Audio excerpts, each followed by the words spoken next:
شوف الباك حطوا لك الدرب. هي هادو اوراق المورينغا وغبره هاد البودر هادي ديال المورينغا.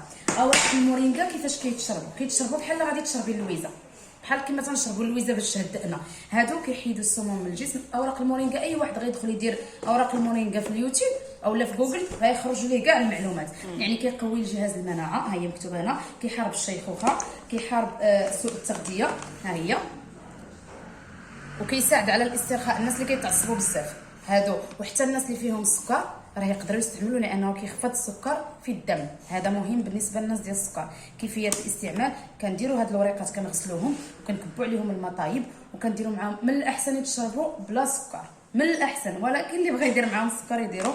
ها هو راه الشركه كدير لك باك مع هذه ديال العسل باش كتحليو بهذاك المورينغا، كتحليو شويه العسل كيتباع باك كامل هكا. شتي هذا مع اوراق المورينغا.